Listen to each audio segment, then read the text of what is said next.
Hello guys, welcome to my channel history and polity. आज का हमारा क्वेश्चन है, भारत के संविधान में केंद्र और राज्यों के बीच किए गए शक्तियों का विभाजन इनमें से किस में उल्लिखित योजनाओं पर आधारित है।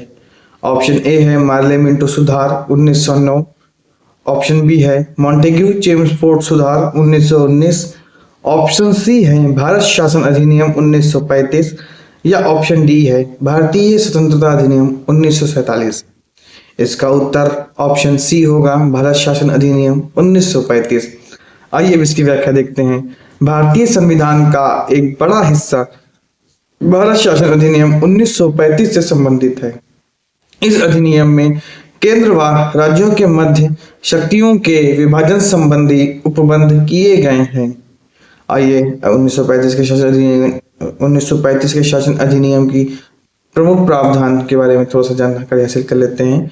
भारत शासन अधिनियम 1935 की सबसे बड़ी विशेषता ब्रिटिश प्रांतों तथा संघ में शामिल होने के लिए तैयार भारतीय रियासतों के की एक अखिल भारतीय फेडरेशन की व्यवस्था करना था।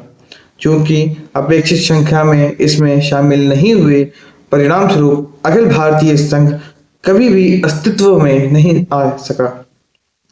1919 के अधिनियम के द्वारा प्रारंभ किए गए प्रांतीय द्वैत शासन को समाप्त कर दिया गया तथा केंद्र में द्वैत शासन प्रणाली लागू करने का प्रावधान किया गया, किंतु संघ के अस्तित्व में न होने के कारण यह व्यवस्था लागू नहीं हो सकी।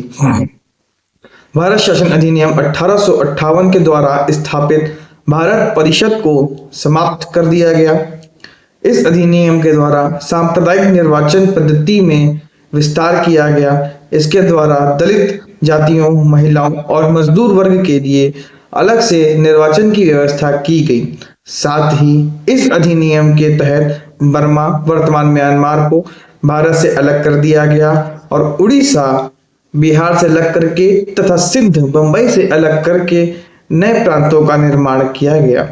भारत शासन अधिनियम 1935 के तहत केंद्र और संबंधित इकाइयों की शक्तियों में के बंटवारे के लिए 3 सूचियां, सम सूची 59 विषय, प्रांत सूची 54 विषय तथा समवर्ती सूची 36 विषय का प्रावधान किया गया। इस अधिनियम के तहत 1937 में संघीय न्यायालय की स्थापना हुई। इस अधिनियम के तहत 10% जनसंख्या को मतदान का अधिकार मिला। देश की मुद्रा और साख को नियंत्रित करने के लिए एक भारतीय रिजर्व बैंक की स्थापना का प्रावधान किया गया। इकाइयों के रूप में प्रांतों और रियासतों को मिलाकर एक अखिल भारतीय संघ की स्थापना का प्रावधान किया गया। हालांकि संघ कभी अस्तित्व में नहीं आया क्योंकि रियासतें इसमें शामिल नहीं हुई थी।